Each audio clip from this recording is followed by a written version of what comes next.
The building you're sitting in makes a statement of its own that Theodore Roosevelt's conservation legacy can live not only in the exhibits, but in the way the library was built, designed to endure and to tread lightly on this landscape. It is pursuing some of the most demanding sustainability standards in the world, reflected in its materials, systems, and relationship to the land. This conversation looks at how the vision became real, how choices about design, partnerships, and stewardship helped shape a library built to honor Roosevelt's conservation legacy. Please welcome the speakers for our panel, Built to Endure, moderated by the library's Director of Facilities, Grounds, and Sustainability, Jenn Carroll.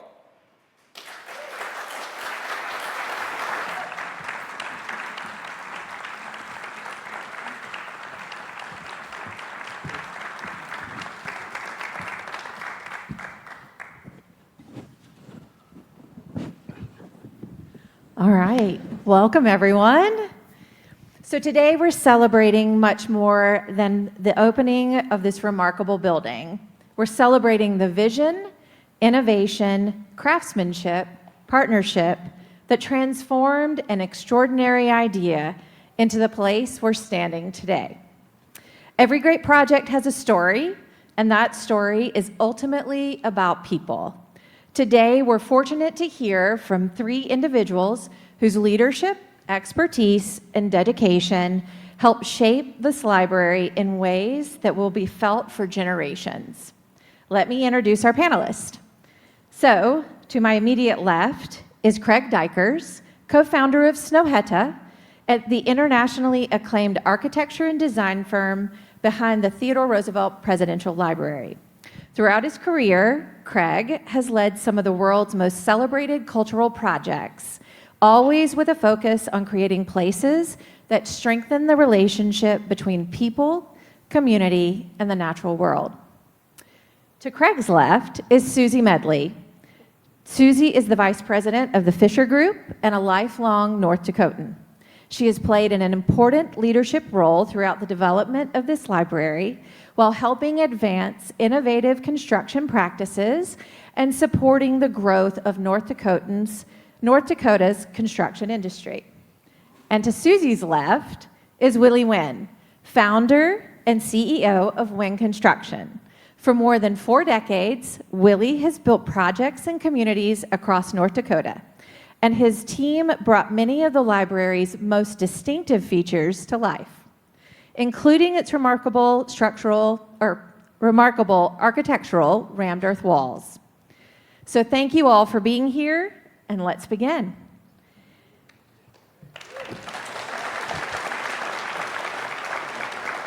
All right. So great buildings aren't measured by opening day. They're measured by the lives they touch for decades to come. Every decision made on this project was an investment in the future. So Craig, when you imagined this building, what did it mean to design not just for today, but for generations who haven't yet walked through these doors? Well, thank you. Yes, and it's a pleasure to be here with everyone. And I'm sorry, but Willie Winn has to be the coolest name. But no, I would say one thing that that is very meaningful to our company is that we don't see this as a building. We see it as a landscape architecture, which we're landscape architects, and architecture coming together. And what we hope is that we will break down those barriers that society has built over centuries that segregates architecture from the terrain that it sits on.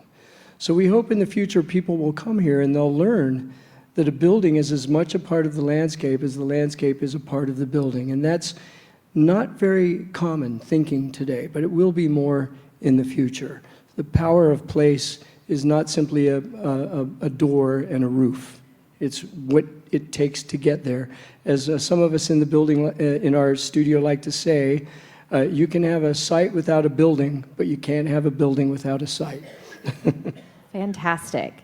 And Suzie, Ben Oline and your team at Dickinson Ready Mix helped redefine what concrete can be through innovative lower carbon concrete mixes.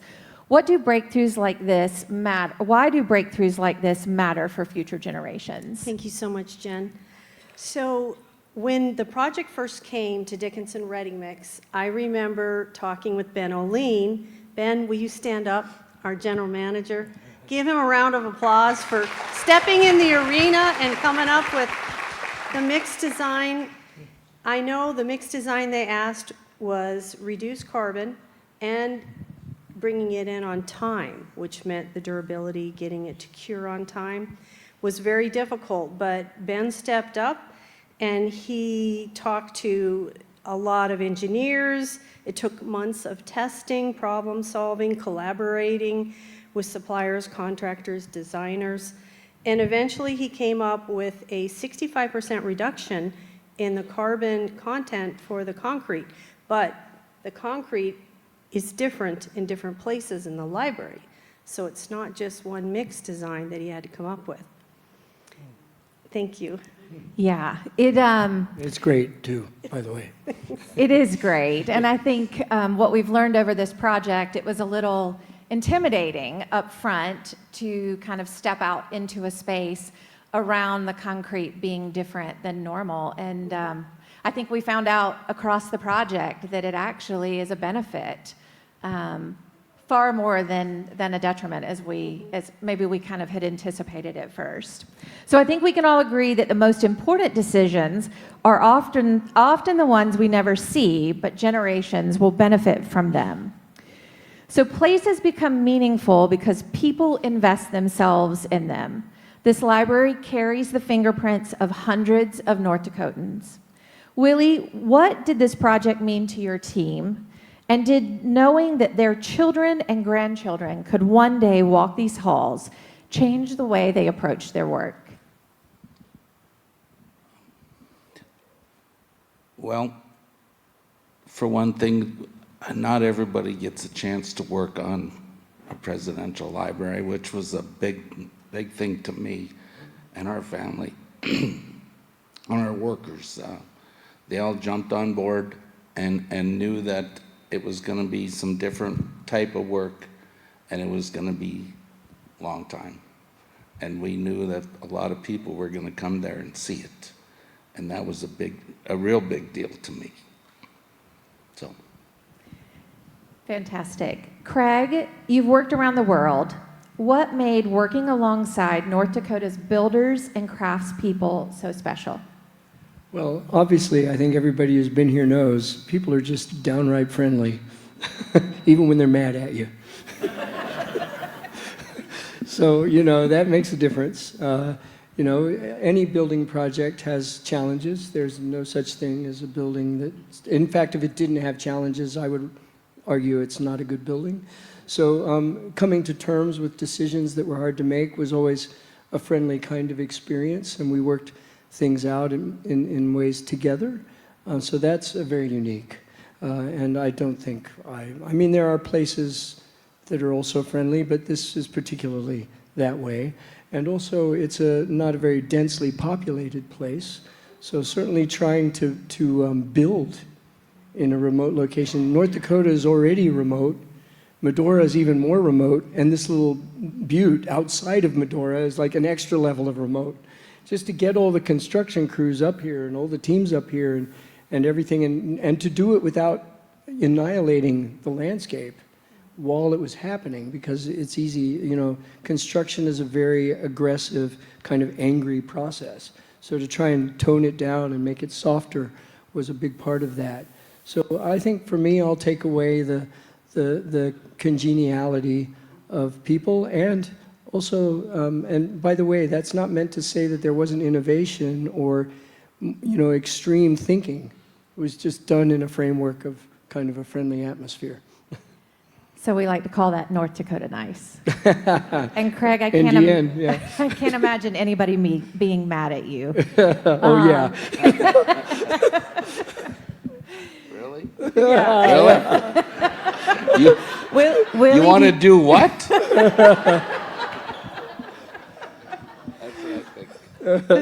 So this building will welcome visitors from around the world, but it will always be rooted in the people that built it. Every meaningful project reaches a point where someone has to decide whether to accept limits or push beyond them. Craig, what moment during the design process convinced you this project could redefine what's possible in sustainable architecture?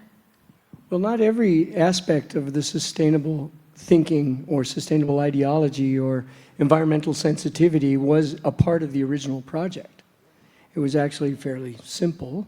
Over time, step by step, they kept ratcheting it up, another level, and another level.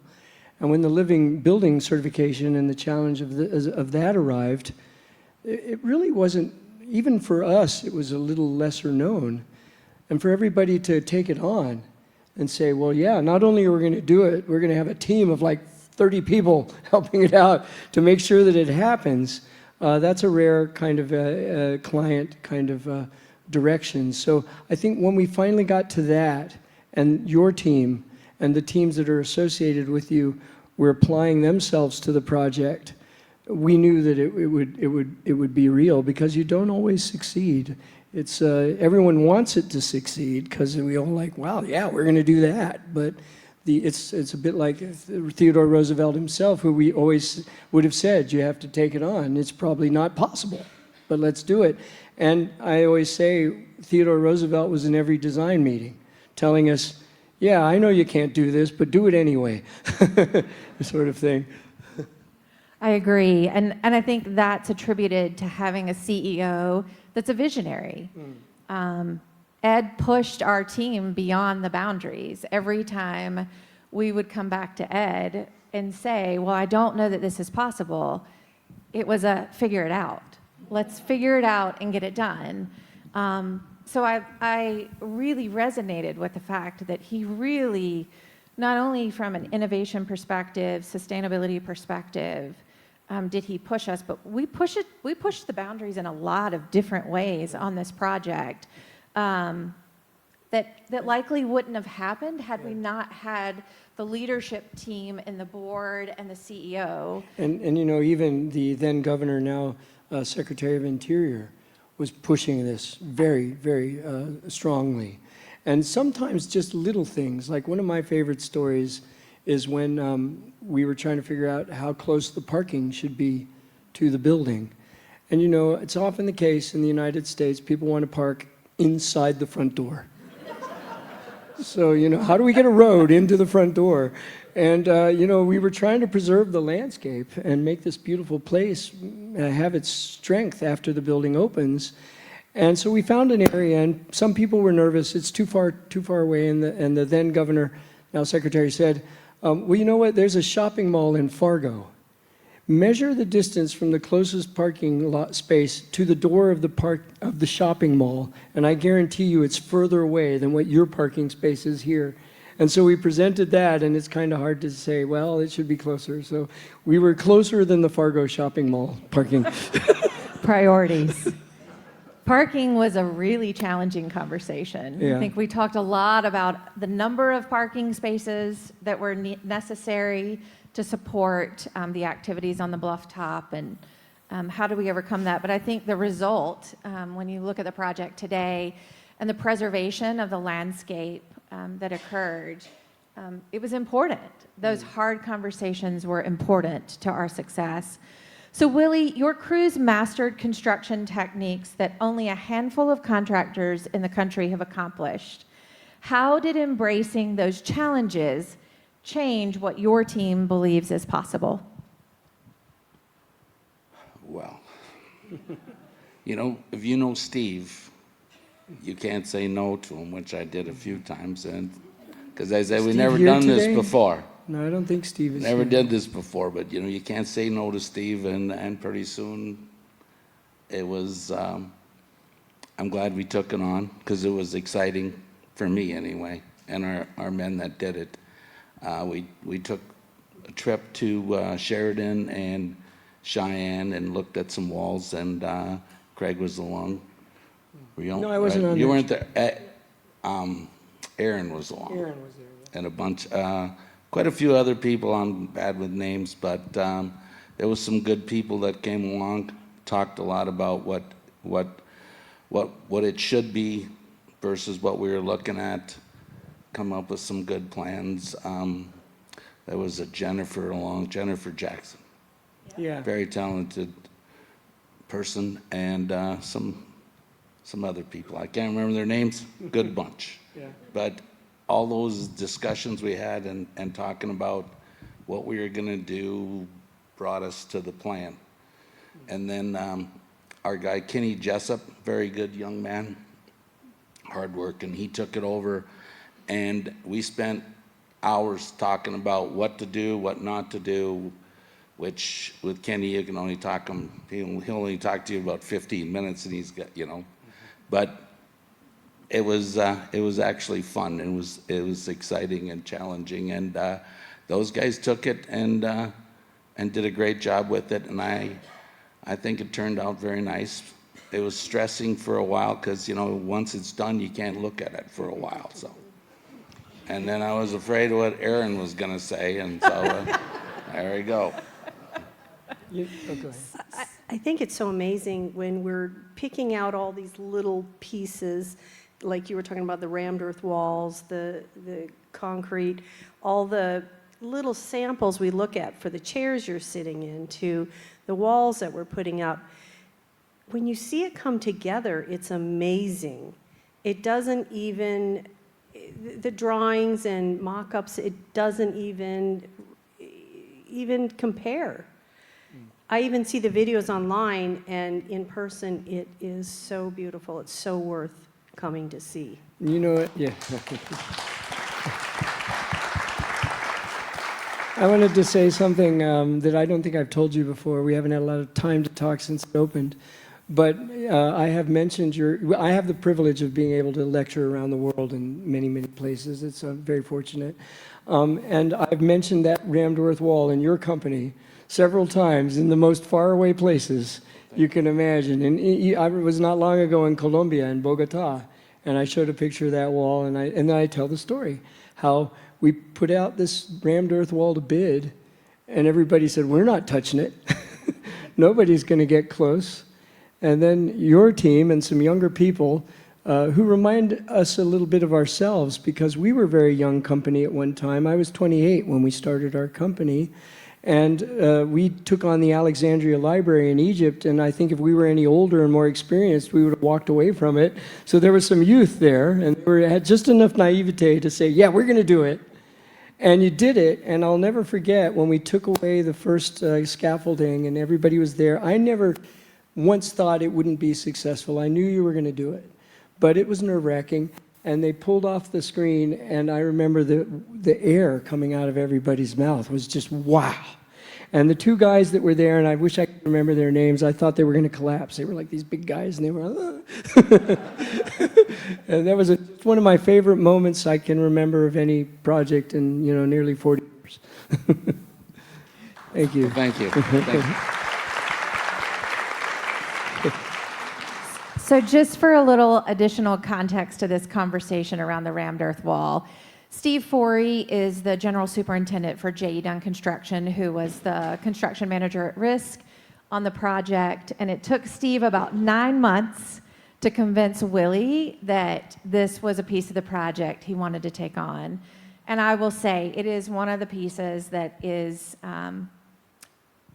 the most appreciated pieces of the project. Everybody that walks into that lobby has a very distinct reaction when they see it. So we're incredibly grateful that Willie took the risk, that Kenny took the risk, and that that they stepped into the arena and made it happen. So, yeah. Thank you. And we always like to share on tours the little fun fact. Kenny lost about 30 pounds through the process. It's about a 3-month time from start to pulling the forms off. And I think he was a little nervous about what the outcome would be. But it's incredible. Absolutely amazing. And if some of you don't know, you may know this already. We've tried to say it a few times. Talk about a sustainable building practice. This construction technique is at least 20,000 years old. So it existed long before industrialization, long before humans were really building in any kind of significantly methodological way. So you will find it in every corner of the earth, And even here, the indigenous tribal nations would use rammed earth in different locations. In the Americas, you'll find it in Asia, in Africa, even in Europe. And it really requires nothing but dirt and muscle. That's all it is. Yeah. That's what it takes. Yeah. I would like to have Kenny stand up and his wife, they're here somewhere. He's right there. That guy? Oh, yeah. He's the guy right there. Gets it done.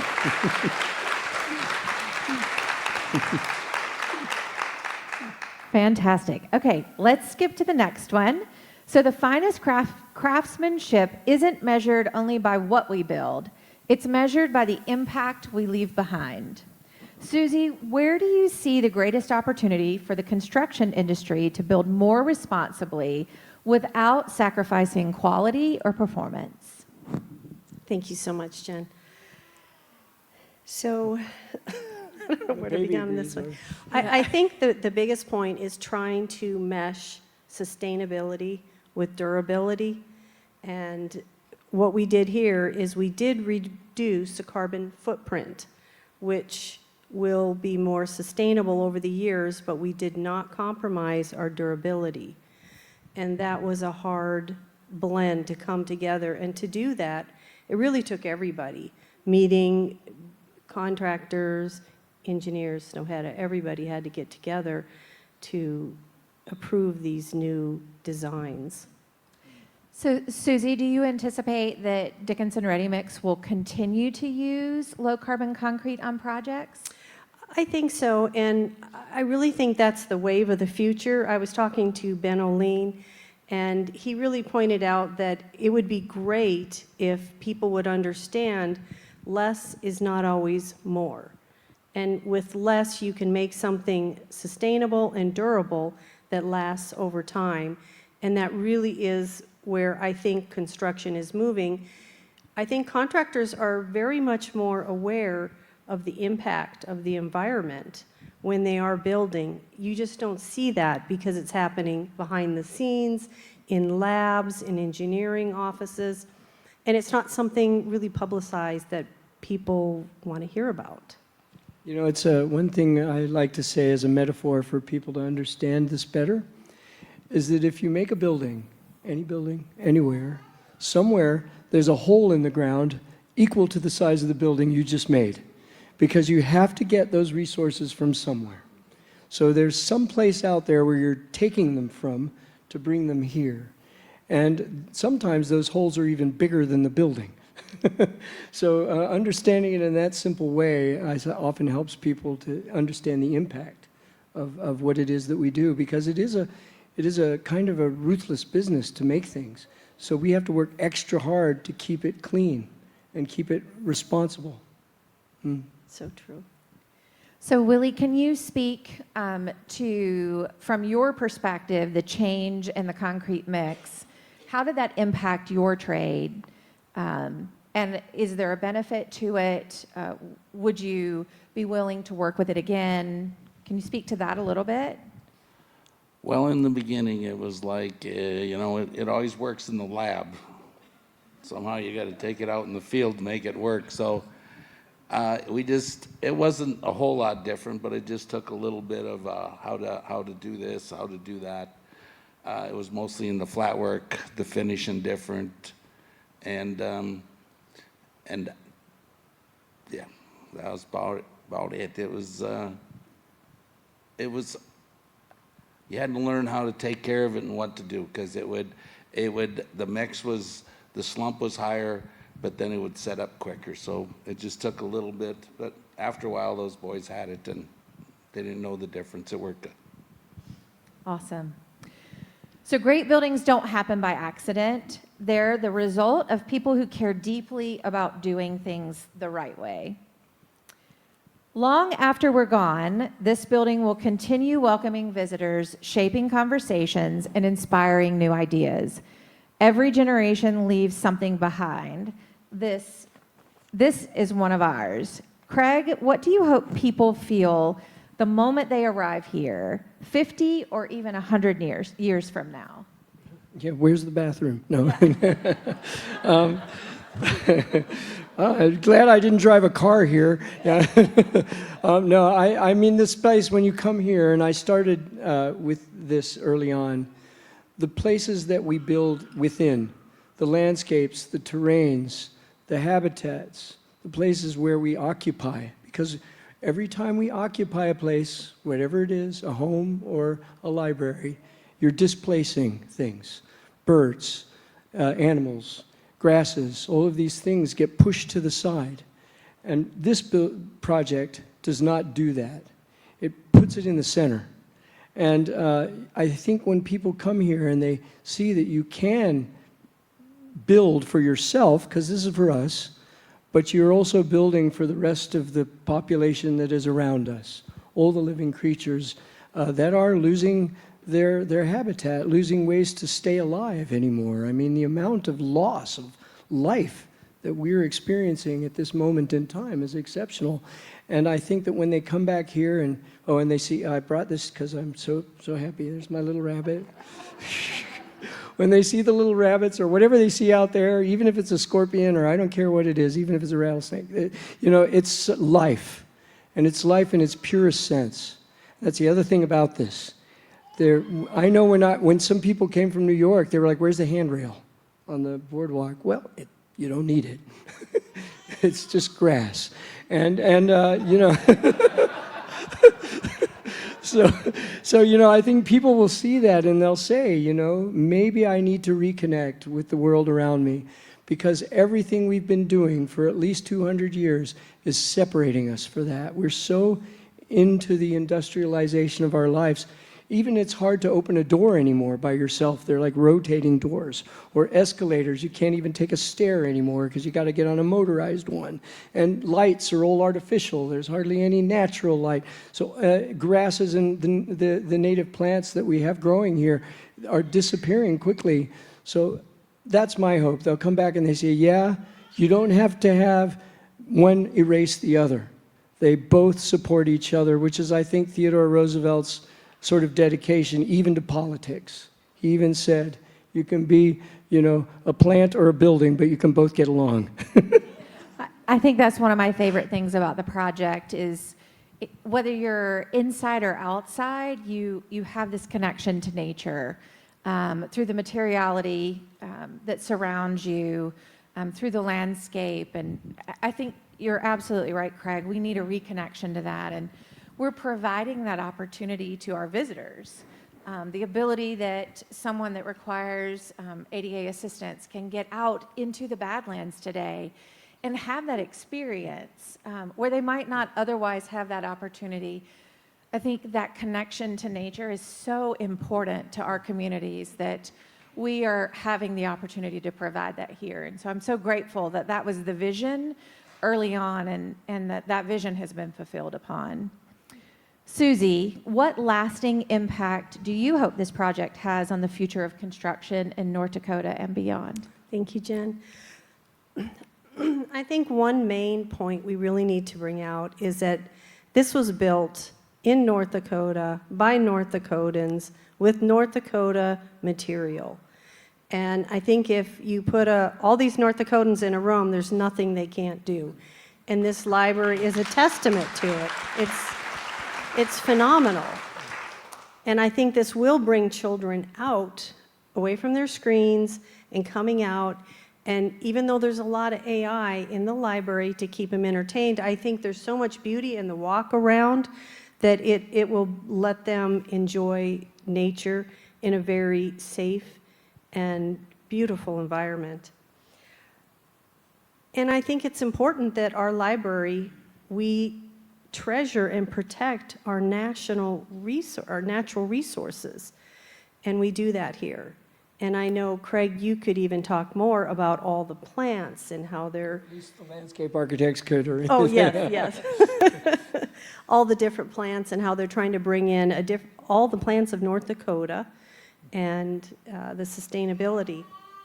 But yeah, I think one of the things that we haven't talked a lot about is the intentionality that was placed on finding resources within within our immediate area, whether it be people resources or material resources, there was a lot of effort put on ensuring that, that we were looking local first, really trying to support the economy in North Dakota and beyond. I think about when we talk about materials, Dickinson Ready Mixes, low carbon concrete, True North steel is the steel that was utilized for the project. The wood for the majority has come out of the Pacific Northwest, knowing we don't have forest here in our immediate area, but really trying to focus on where our sourcing was to ensure that we were supporting our communities first before outsourcing to other areas.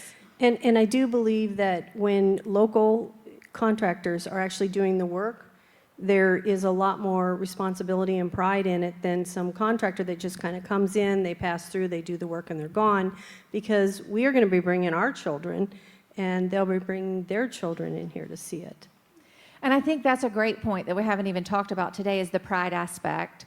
Having had the opportunity to be a part of the project, starting in the design phase, moving through construction, and being on site on a fairly regular basis, the tradespeople that worked on this project, you could see the pride that they took in their work, knowing the impact that this place will have well into the future. And so it was really interesting to see, and Willie, I'm hoping you can speak to this a little bit, but it was really interesting to see how the tradespeople took their time, were intentional, they wanted to share their work with others.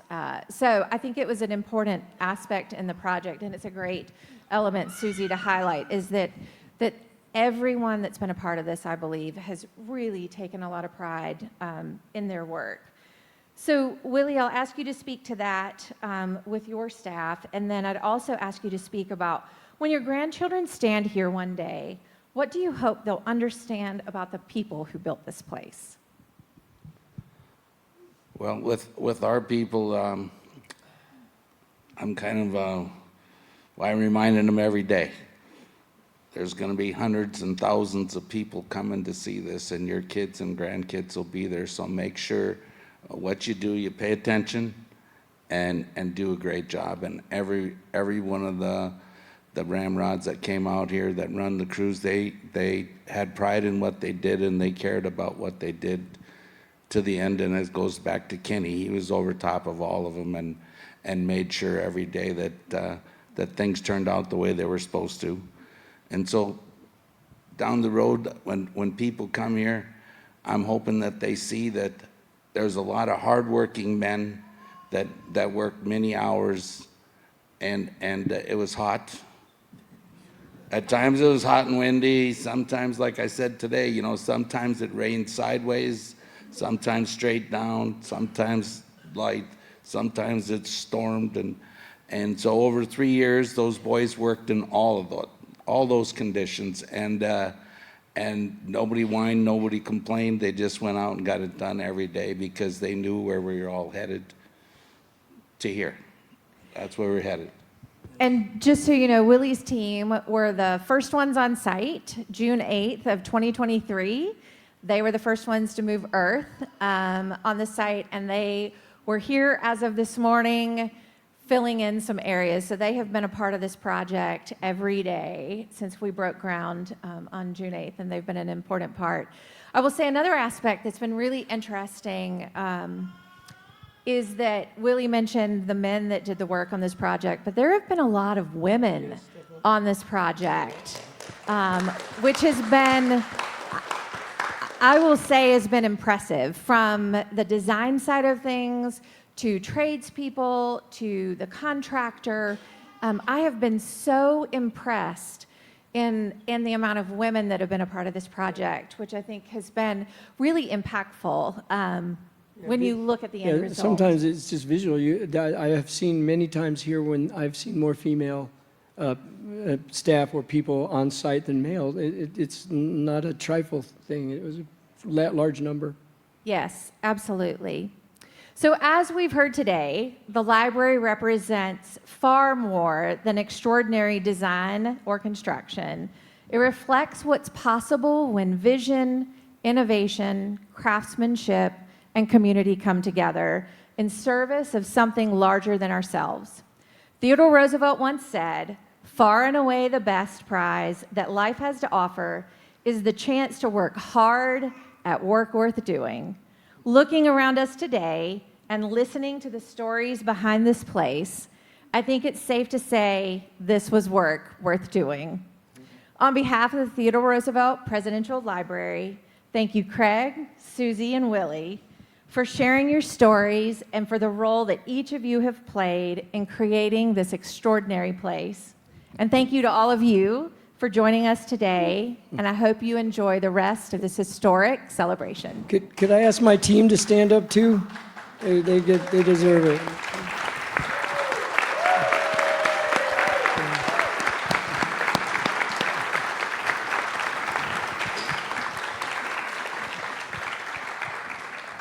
And since I guess I missed the women, but I wasn't calling you out, Willie. I have to say, I think it's, I heard it a while back saying it's behind every good man is a woman rolling her eyes. And so my wife, Billy Jo's out here.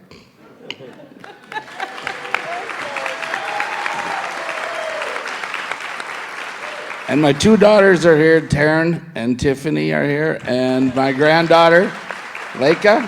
So, Yeah. If Willie Winn isn't cool enough, you got Willie and Billy Winn. All right. Thank you so much for being here today.